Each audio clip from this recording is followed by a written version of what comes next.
저격수를 의미하는 스나이퍼는 일반 보병보다 먼 거리 그리고 은폐된 위치에서 저격 소총을 이용해 적을 저격하는 임무를 맡은 병사를 뜻하며, 총을 이용해 적을 물리치는 게임에서 적을 한 방에 사살할 수 있는 저격수는 불리한 정황을 한 번에 뒤집을 수 있는 위력을 가지고 있습니다. 하지만 실제 저격수는 게임 속보다 현실에서 더 큰 위력을 가지고 있으며, 단 한 명의 저격수 때문에 온갖 최첨단 장비로 무장하고 있는 부대마저 발이 묶일 정도로 보이지 않는 곳에 숨어 저격총을 쏘는 저격수는 전장에서 엄청난 영향력을 끼칩니다.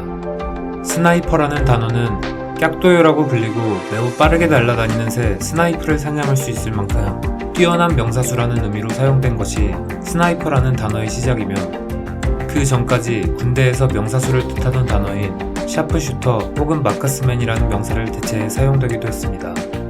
총의 등장과 함께 소총을 정밀하게 잘 다룰 줄 아는 명사수들은 먼 거리에서 적들을 쏘아 물리치며 전장에서 아군을 승리로 이끌었습니다. 하지만 저격수가 본격적으로 운영된 것은 1차 세계대전부터로 독일은 사격 실력이 뛰어난 사수들에게 망원조 중경이 달린 소총을 지급했고, 독일 저격수들은 전선에 참호를 파고 들어가 대치하는 참호전에서 참호 위로 고개를 드는 적군을 사살하며 악명을 떨쳤습니다. 영국과 프랑스군은 수코프가 달려있는 독일군의 소총을 발견하기 전까지는 멀리서 날아온 총알에 사망한 아군들이 그저 우연히 날아온 총알에 사망한 것으로 생각했습니다. 2차 세계대전이 발발하자 각국은 특등사수들을 훈련시켜 뛰어난 저격수 부대를 보유하기 시작했습니다. 이때부터 저격수 1명 그리고 총알탄 1발로 소대나 중대 규모의 적군의 발을 묶는 경우가 많았고, 저격수 때문에 일반 보병들은 어디서 날아오는지도 모르는 총알에 죽어나갔으며 어디에 있든 죽을 수 있다는 공포심을 안겨줘 심리전에서도 중요한 역할을 했습니다.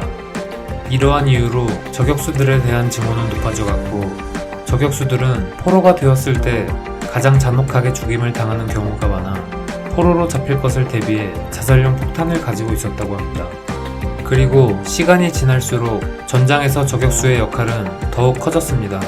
베트남전 당시 미군 병사 1인당 5만 발 이상의 총알을 쏴야 적군 1명을 사살하는 정도였지만, 저격수들은 적 1명을 사살하는데 소비하는 탄환은 평균 1.7발 뿐이었습니다. 이처럼 전장에서의 저격수는 효율 면에서도 일반 보병에 비해 압도적이며, 특수훈련을 받은 저격수는 적군의 장교나 중화기 사수, 통신병 같은 고가치 목표물을 제거하는 것뿐만 아니라 장거리 정찰, 정보 수집 등에 활용되는 경우가 많이 있습니다.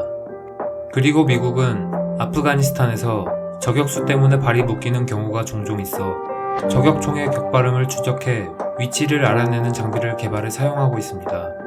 또한 현대전의 트렌드는 저격수가 있을 것으로 의심되는 장소에 저격수를 투입해 맞대응하는 것이 아닌 대규모 화력을 투입해 그 지역을 초토화시키고 있어 먼 곳에 은폐하고 있는 저격수의 생존성 또한 매우 낮아졌습니다.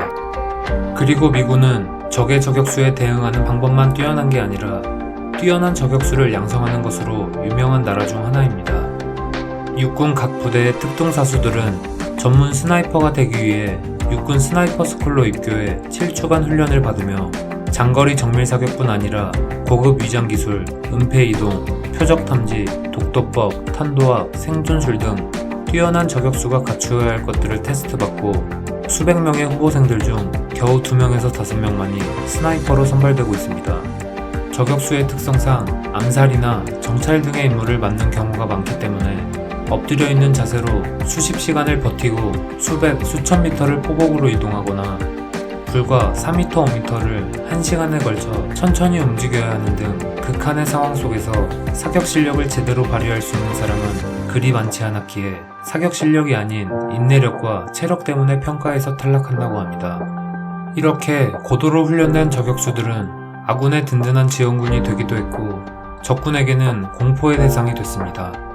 그리고 저격수는 실제 전장에서는 부정적이고 증오의 대상이며 첨단 장비와 압도적인 화력을 가지고 있는 무기가 등장하면서 저격수의 입지는 조금씩 좁아져가지만 여전히 대중들에게 저격수는 길리슈트를 입고 홀로 풀 속에 잠복해 있는 멋있는 명사수의 이미지로 자리잡고 있어 저격수를 소재로 수많은 영화와 게임들이 만들어졌습니다.